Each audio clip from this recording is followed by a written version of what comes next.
الحمد لله رب العالمين والصلاة والسلام على خاتم النبيين أما بعد فأعوذ بالله السميع العليم من الشيطان اللعين الرجيم بسم الله الرحمن الرحيم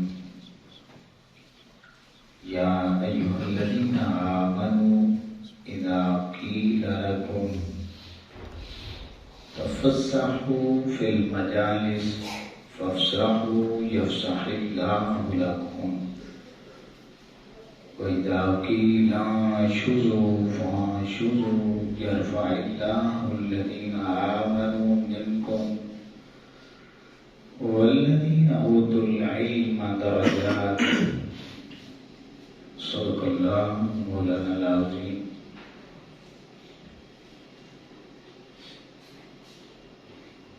حمد و صلات کے بعد قرآن مجید فرقان حمید برہان رشید کی ایک آیت کریمہ تلاوت کرنے کا شرف حاصل کیا ہے. میں دعا کرتا ہوں کہ اللہ رب العزت مجھے حق بیان کر کے سنا کے ہم سبھی کو عمل کی توفیق عطا فرمائے. امام الانبیاء صلی اللہ تعالی علیہ وآلہ وسلم کے غلاموں، آج کا ہمارا جو مضمون ہے وہ ہے علمی مجالس کی برکات. سب سے پہلے اس آیہ مبارکہ کا ترجمہ سماعت کیجیے. اللہ فرماتا ہے کہ یا ایھا الذین آمنوا، اے ایمان والو، اذا قیل لکم، جب تم سے کہا جائے، تفسحوا فی المجالس، کہ مجالس میں کشادگی پیدا کرو، تو فافسحوا، بس کشادگی پیدا کر دیا کرو. یفسح اللہ لکم، اگر تم یہ کرو گے تو اللہ رب العزت بھی تمہارے اندر کشادگی فرما دے گا. وَإِذَا قِيلَ انشُزُوا فَانشُزُوا، اور اگر تمہیں کہا جائے کہ اب اٹھ کے چلے جاؤ تو پھر چلے جایا کرو. یرفع اللہ الذین آمنوا منکم، اللہ فرماتا ہے کہ وہ لوگ جن کو ہم نے ایمان کی دولت عطا کی ہے، والذین اوتوا العلم درجات، اور جنہیں علم کی دولت عطا کی ہے، اللہ رب العزت کے درجوں کو بلند فرمائے گا. اب اس آیہ کریمہ میں بنیادی طور پر 3 مضامین کو بیان کیا گیا ہے. پہلے نمبر پہ آداب مجالس کو بیان کیا گیا ہے، اور دوسرے نمبر پہ آداب رسالت مآب صلی اللہ تعالی علیہ وآلہ وسلم کو بیان کیا گیا ہے، اور تیسرے نمبر پہ علمی مجالس کی برکات کو بیان کیا گیا ہے. بڑی توجہ کے ساتھ باتیں سننے والی ہیں. مجالس کی آداب کیا ہیں؟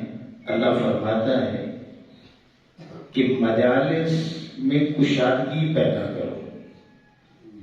آداب رسالت مآب صلی اللہ علیہ وآلہ وسلم کیا ہیں؟ ان کو بیان کیا. اور پھر اگر علمی مجلس برپا ہے تو پھر آپ کو برکات کیا نصیب ہوگی، اس کو بیان کیا گیا. اب اس کا پس منظر سب سے پہلے میں آپ کو بتانا چاہوں گا کہ آقا کریم صلی اللہ تعالی علیہ وسلم جب کوئی بھی مجلس کرتے تو اس وقت صحابہ کرام علیہ رضوان کی یہ کوشش ہوتی کہ وہ آقا علیہ السلام کے بالکل قریب جا کے بیٹھا کرتے. اب کوئی پیچھے سے آتا نا تو وہ جگہ نہیں دیتے تھے. اللہ رب العزت نے پھر قرآن مجید میں یہ بات ارشاد فرمائی کہ یہ آداب مجلس میں سے ہے کہ اگرچہ تم پہلے آ چکے ہو، اب جو پیچھے سے آنے والا ہے نا اس کو جگہ دے دیا کرو. ٹھیک ہے نا؟ اپنے بیٹھنے کا انداز تھوڑا سا چینج کر لو، اس کو جگہ دے دو. اگر تم اس طرح کر لو گے تو اللہ رب العزت بھی کرم نوازی فرمائے گا، تمہارے دلوں کو، تمہارے انداز کو اللہ رب العزت دل و دماغ کو کشادگی عطا فرما دے گا. اور دوسرے نمبر پہ آداب رسالت مآب صلی اللہ تعالی علیہ وسلم کو بیان کیا.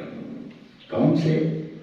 کہ جب مجلس اختتام پذیر ہو جائے تو اب صحابہ کرام کیا کرتے؟ بیٹھے رہتے.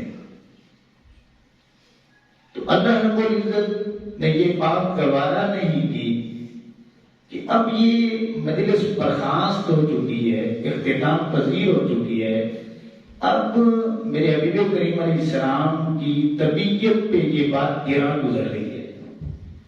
تو اللہ رب العزت نے فرمایا ایک تو آداب مجلس میں سے یہ ہے کہ کوئی پیچھے سے آئے تو اس کو جگہ بنا دو.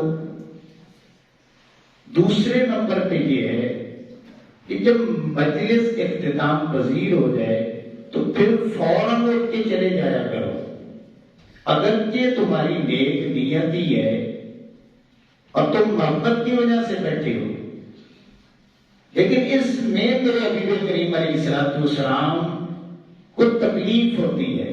تو ایسے نہ ہو کہ جو تمہاری مجلس ہو رہی ہے، جو تمہیں اللہ کی طرف سے نوازشات کرم نوازیاں مل رہی ہیں، اگر میرے حبیب کریم علیہ السلام کو اس میں تکلیف ہے تو پھر تمہاری نیکی بھی بدی میں بدل جائے گی. اللہ اکبر. اب تیسرے نمبر پہ اللہ رب العزت نے ارشاد فرمایا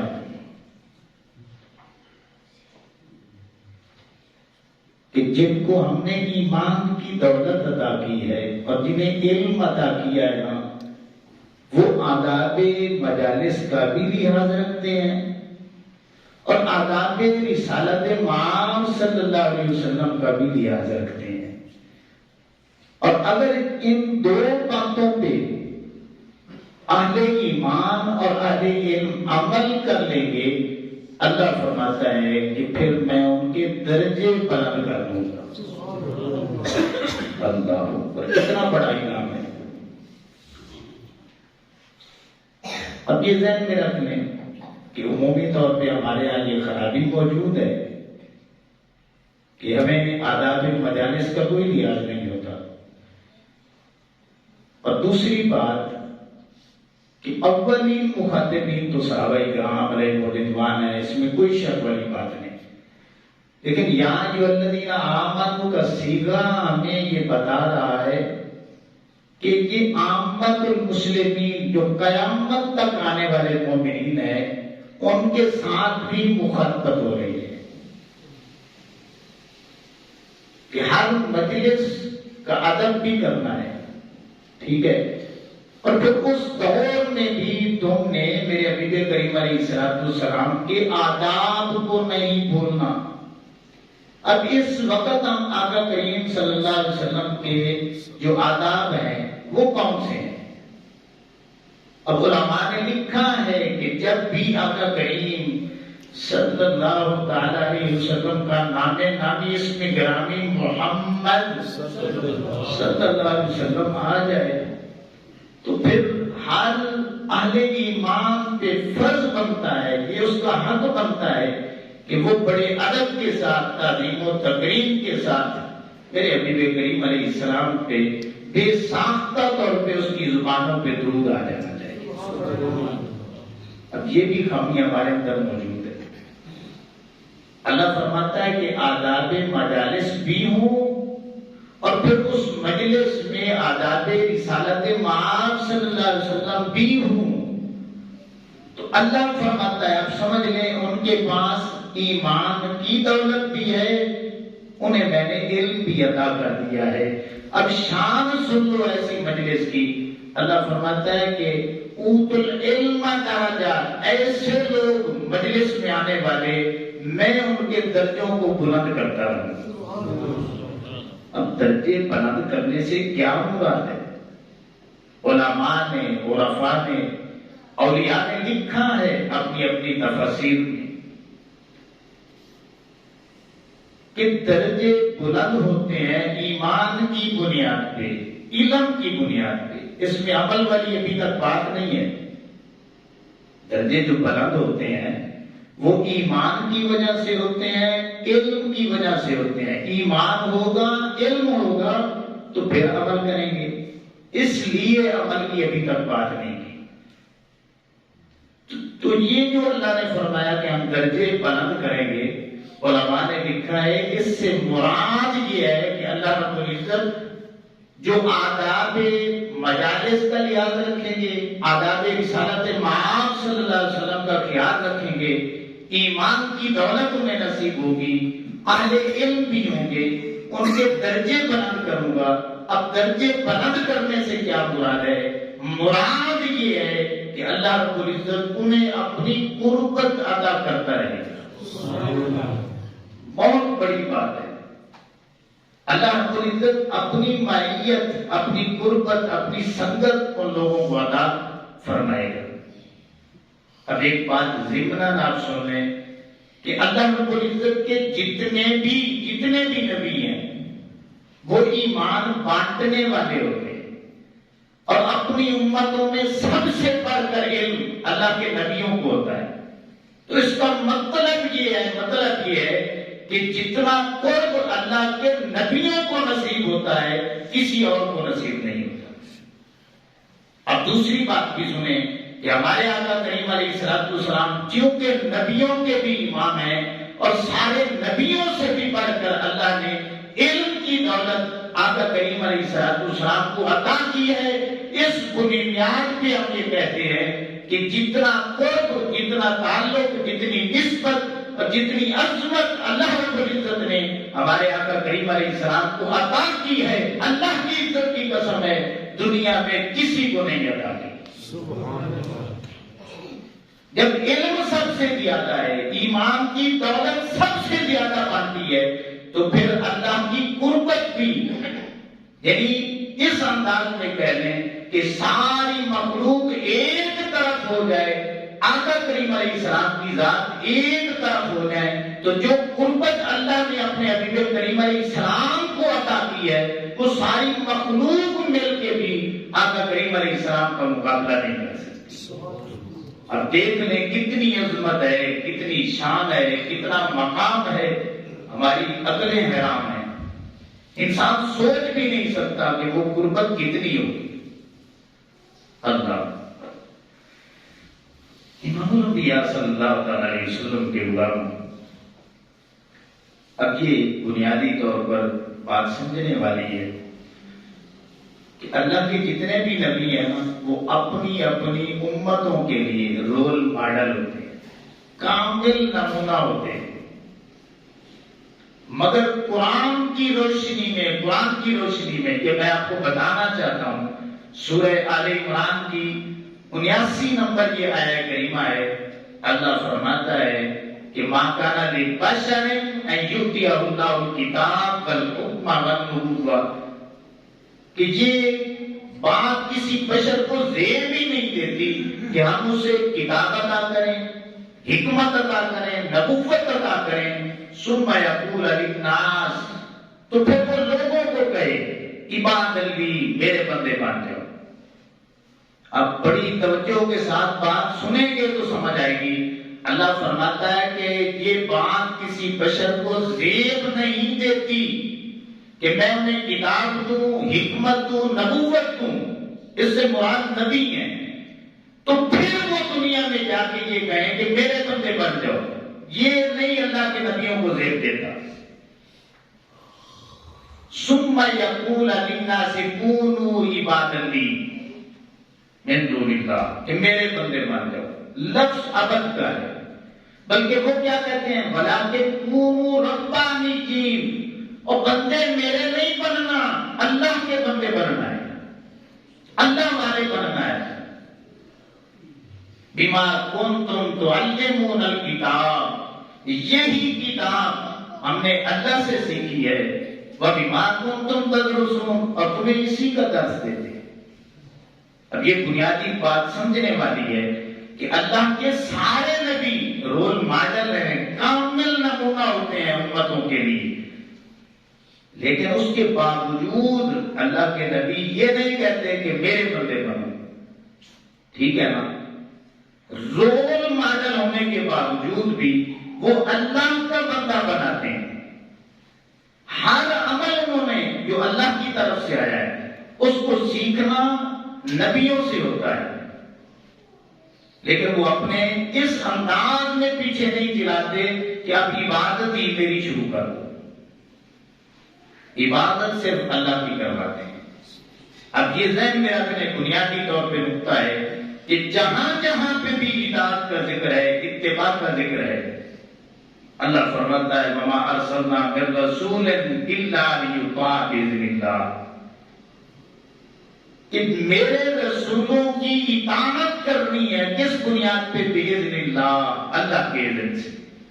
اب سارے علماء نے لکھا ہے، سب مسالے کے علماء نے لکھا ہے کہ اصلاً اطاعت اللہ کی ہوتی ہے اور عملاً اطاعت وہ نبی کریم علیہ السلام کی ہوتی ہے۔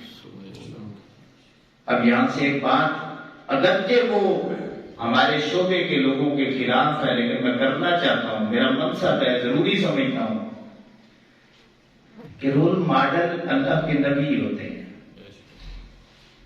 اگر کوئی مجھے رول ماڈل بنائے گا پھسل جائے گا، گمراہ ہو جائے گا، کیوں؟ میں غلطی کر سکتا ہوں، کوئی سے غلطی ممکن ہے۔ کسی عالم کو، مولوی کو، پیر کو رول ماڈل بناؤ گے اور وہ درجہ دو گے جو نبیوں کا ہے، اللہ کی عزت کی قسم ہے ان سے بھی غلطیاں ممکن ہیں، بڑے سے بڑے عالم سے غلطی ممکن ہے، تو پھر پھسل جاؤ گے، گمراہ ہو سکتے ہو۔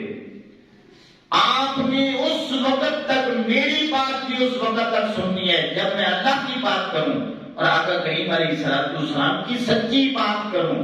اگر میں ادھر سے پھسلتا ہوں پھر مجھے بھی چھوڑ دینا، میں خود بھی جہنم کا ایندھن بنوں گا، آپ کو بھی بنا دوں۔ جب تک میں اللہ کی بات کرتا ہوں، آقا کریم علیہ السلام کی بات کرتا ہوں اور سچی بات کرتا ہوں، حوالہ بھی دیتا ہوں، تو پھر میری بات باندھو، اگر نہیں کرتا مجھے بھی چھوڑو۔ اللہ اکبر۔ تو کسی نے کیا خوبی کہا ہے کہ محبوب کبریا کا در پاک چھوڑ کر اللہ تک کسی کی رسائی ہو کس طرح، اللہ تک کسی کی رسائی ہو کس طرح، جب تک دکھائے راہ نہ سیرت حضور کی، بھٹکے ہوں کی رہنمائی ہو کس طرح۔ تو ہم سب نے، میں نے، آپ نے، سبھی نے کوشش کرنی ہے کہ ہم سبھی نے آقا کریم علیہ السلام کے پیچھے چلنا ہے۔ آئیے بات سمجھے نہیں ہے؟ اس کی وجہ ایک میں مثال دے دیتا ہوں تاکہ آپ کو تھوڑی سی بات میری سمجھ آ سکے۔ اب بڑے سے بڑے عالم کے پاس چلے جائیں، پیر کے پاس چلے جائیں، آپ دو وجہ سے اس کے پاس جائیں گے، محبت کی وجہ سے جائیں گے، ٹھیک ہے نا، یا آپ کو کوئی کام ہوگا دنیاوی طور پہ، لیکن ایسی صورتحال نہیں ہوتی۔ علم دین کے سلسلے میں جائیں گے، محبت کی وجہ سے جائیں گے، یا محافل کے لیے ٹائم لینے کے لیے آپ جائیں گے، یہی صورتیں بن سکتی ہیں۔ اب آپ نے، میں نے یہ چیک کیا ہے، آپ نے کیا ہوگا کہ آپ ادھر سے محبت لے کے جاتے ہیں، جب وہاں پہ جاتے ہیں تو جو آپ کے دل میں محبت ہوتی ہے نا، وہ آگے سے آپ کو محبت نظر نہیں آتی. آپ اپنی ذات کی وجہ سے نہیں گئے. اگر گئے ہیں تو آپ بھی غلطی پہ ہیں. آپ بن کے گئے ہیں آقا کریم علیہ السلام کے مہمان، محفل کی دعوت دینے کے لیے گئے ہیں کہ فلاں دن ہمارے گھر میں، ہمارے محلے میں، مسجد میں محفل ہے تو آپ نے آنا ہے. آگے سے وہ سلام بھی نہیں دیتا، اس طرح کر دیتا ہے. اس کا رویہ ٹھیک نہیں ہوتا، اور اس کے چمچے اور کڑچھے آگے کھڑے ہوتے ہیں تو وہ ان کا انداز، ان کا لہو لہجہ، ان کا انداز تکلم بھی بتا رہا ہوتا ہے کہ اس کے اپنے ماننے والوں میں ابھی تربیت جو ہے نا ان کی ضروری ہے، کرنے والی ہے. یہ صورتحال ہوتی ہے کہ نہیں ہوتی؟ اب اس کے کتنے مرید ہوں گے یار یہ بتاؤ؟ 1 لاکھ ہوں گے. اس وقت جتنے بیٹھے ہوں گے آپ 1 لاکھ ہی لگانے ہوتے نہیں ہے. 1 لاکھ زیادہ سے زیادہ 2000 3000. وہ 2-3 ہزار سے ملاقات کرے گا؟ بتائیں. نہیں، وہ کہے گا مجھے آگے جانا ہے، مجھے کام ہے، ضروری ہے. اب ایک طرف اس بندے کا نمونہ ہے جو آپ نے دیکھ لی ہے، اب دوسری طرف آقا کریم علیہ السلام کا نمونہ دیکھیے. اللہ کی عزت کی قسم اٹھا کے کہہ رہا ہوں، آخری جو آقا علیہ السلام نے خطبہ دیا حجۃ الوداع کے موقع پہ، آقا کریم علیہ السلام نے اعلانات کروائے کہ جس نے بھی میرا کلمہ پڑھا ہے، میرا صحابی بنا ہے، میں حکم دیتا ہوں کہ وہ اس حج میں ضرور شریک ہو. کیوں کہ اللہ نے مجھے بتا دیا ہے کہ یہ میرا آخری خطبہ ہے. اب تمام مسالے کے علماء نے لکھا ہے اگر 1,24,000 صحابہ کی تعداد تھی تو اس حج کے موقع پہ سارے صحابہ موجود تھے. اب جب خطبہ مکمل ہوتا ہے آپ پڑھ کے دیکھ لیں، آقا کریم علیہ السلام سب سے ملاقات کرتے ہیں. اب یہ بڑے پیر ہیں، ہم ان کو مانیں جو سلام لینے کے لیے اس طرح کرتے ہیں. یہ سب سے بڑے پیر جن کا نام محمد مصطفیٰ صلی اللہ علیہ وسلم کی ذات ہے، 1 لاکھ سے بھی زیادہ کا مجمع ہے. صحابہ کرام ملتے ہیں، ہم کو پتہ چل جاتا ہے کہ آقا علیہ السلام کی باتیں بتا رہے ہیں کہ آپ آقا علیہ السلام اس دنیا سے چلے جاتے. اب صحابہ بیان کرتے ہیں جنہوں نے آخری ملاقات کی، قسم اٹھا کے کہتے ہیں، حدیث کی کتابیں بڑی بڑی ہیں، دنیا والوں سن لو، جس صحابی نے بھی جتنی دیر آقا علیہ السلام کا سلام دیتے ہوئے ہاتھ پکڑ کے رکھا نا، آقا علیہ السلام نے چھڑانا بھی گوارا نہیں کیا. یہ نمونہ ہے آقا علیہ السلام کا کہ آقا علیہ السلام نے کسی کو جھڑکی نہیں دی، کسی کو نہ نہیں کی، اپنے دروازے سے دور نہیں کیا، آنے والوں سے محبت کی ہے. آج ہمارا انداز ہے، میرے پاس کوئی آ جائے میں اسے جھڑک دیتا ہوں. کیوں بھائی؟ دعویٰ ہے میں آقا علیہ السلام کے مصلی پہ بیٹھا ہوں، اور پھر نمونہ تو آقا علیہ السلام والا کوئی نہیں ہے. اگر میرا نمونہ آقا علیہ السلام سے ملتا ہے تو پھر آپ میرے قریب ہوں، اگر نہیں ملتا تو خدا نہ وہ کوئی بھی ہو، چاہے میں ہوں کوئی بھی ہو، آپ اس سے دور ہو جائیں. اور جس کو آقا علیہ السلام کی ایک سنت سلام لینے کے آداب کا نہیں پتا، وہ علم دین آپ کو کیا سکھائے گا؟ جب جائیں اس کا بھی حق بنتا ہے، وہ جتنا بھی اس کا ضروری کام ہے اس کو چھوڑے. آقا علیہ السلام کا مہمان آ گیا ہے، اب سب سے بڑھ کر اس کا حق بنتا ہے کہ وہ آنے والے سے ملاقات کرے، اس کی محبت جو ہے جتنی اس نے کی ہے کم از کم اس سے کم درجے کی تو وہ دکھائے، تو پھر اس کا نمونہ آقا علیہ السلام سے ملے گا. تو یہ ضمن میں نے آپ کو ایک بات کر دی. اللہ اکبر. اس لیے آپ نے ہر بات کو آقا علیہ السلام کی بارگاہ سے لینا ہے. یہیں سے ہم سبھی کو غلطی لگی ہے تو ہم جو ہے نا گمراہی کی پٹڑی پہ پھر چلنا شروع کر دیتے. تو امام الانبیاء صلی اللہ تعالی علیہ وسلم کے غلاموں،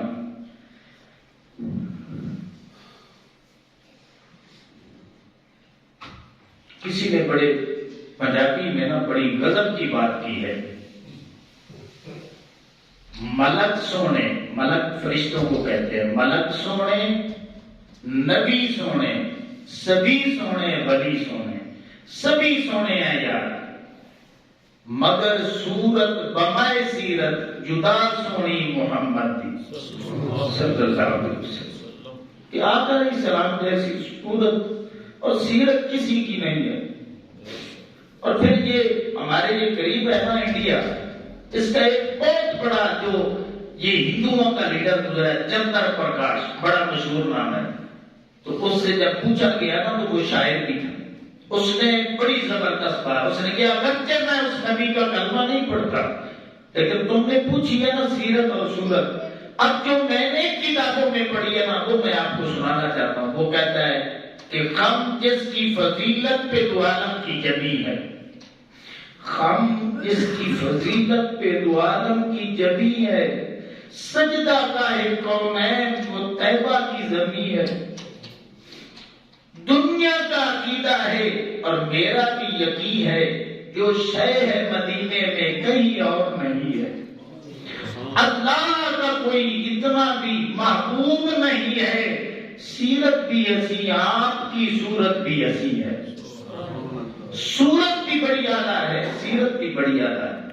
تو اس لیے امام الانبیاء صلی اللہ علیہ وسلم کے غلاموں ہم سبھی نے آقا کریم علیہ السلام کے پیچھے چلنے کی کوشش کرنی ہے۔ اب ایک بات جو میں بڑی تیزی کے ساتھ آپ سے کروں گا کہ اب نتیجہ لینے ہیں، نتیجہ آداب مجالس کیا ہے، آج جمعہ بھی ہے، ممکن ہے جگہ کم پڑ جائے تو آپ نے کیا کرنا ہے، جگہ دے دینی ہے۔ آداب رسالت مآب صلی اللہ علیہ وسلم کیا ہے کہ جب بھی آقا علیہ السلام کا نام آئے آپ نے بڑی محبت کے ساتھ آقا کریم علیہ السلام کی ذات والا صفات پر درود و سلام کا نذرانہ پیش کرنا ہے۔ اللہ فرماتا ہے کہ یہ اگر تم نے دو آداب کر لیے تو ایمان کی دولت بھی نصیب ہوگی اور پھر اہل علم میں بھی آپ کا شمار ہوگا، اور پھر کیا ہوگا کہ آپ کے درجے بلند ہوں گے۔ اب ایک حدیث پاک ہے کہ اس مجلس کی فوائد کیا ہے، برکات کیا ہے، وہ بھی سن لیں۔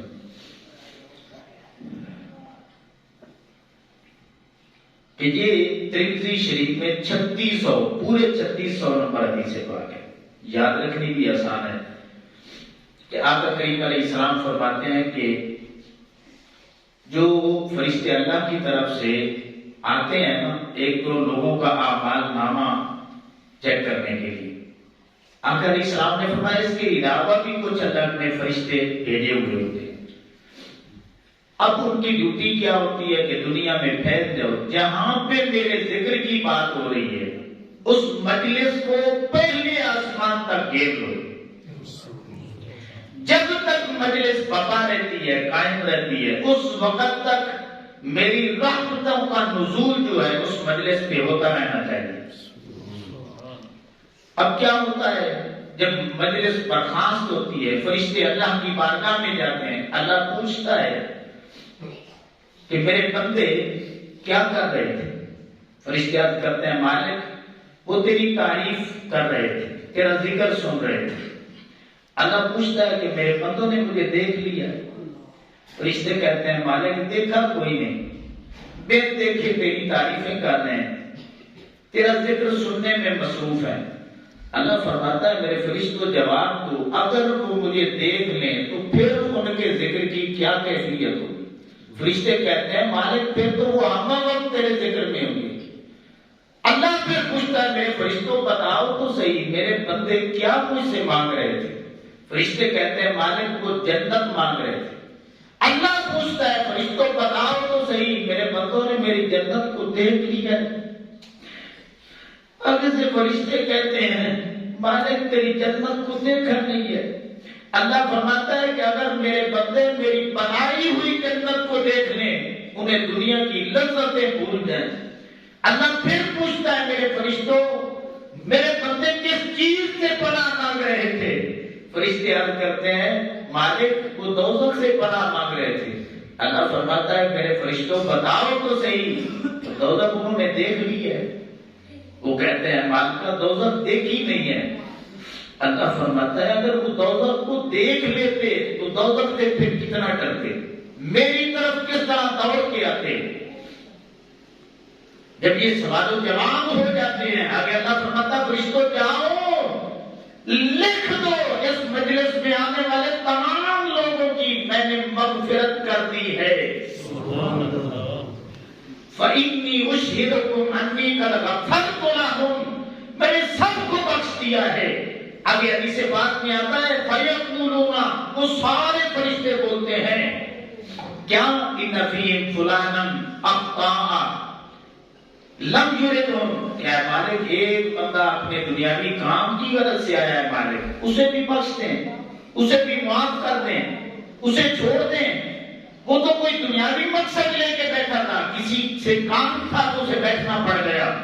آگے اللہ کی آواز آتی ہے جلالانہ انداز میں ہم القوم لا یشقی جلیسہم، اب میرے فرشتوں ہٹ جاؤ، یہ ایسی مجلس ہے علم کی، عمل کی، تقوی کی، طہارت کی کہ اس میں آنے والا کوئی بدبخت رہتا ہی نہیں ہے، میں نے سب کو معاف کر دیا ہے، اس کو بھی معاف کر دیا۔ تو علمی مجالس کی برکات سن لیں، اللہ کی عزت کی قسم ہے، اللہ بخش دیتا ہے، لیکن ہم انسان ہیں، کمزوریاں دکھاتے ہیں، اس بخشش کو ہم سنبھال کے نہیں کرتے، ہم ضائع کر دیتے ہیں کہ پھر دوبارہ مجلس میں نہیں آتے، پھر علم جو حاصل کیا اس پہ عمل نہیں کرتے، تو وہ بخشش ہم خود ضائع کر بیٹھتے ہیں۔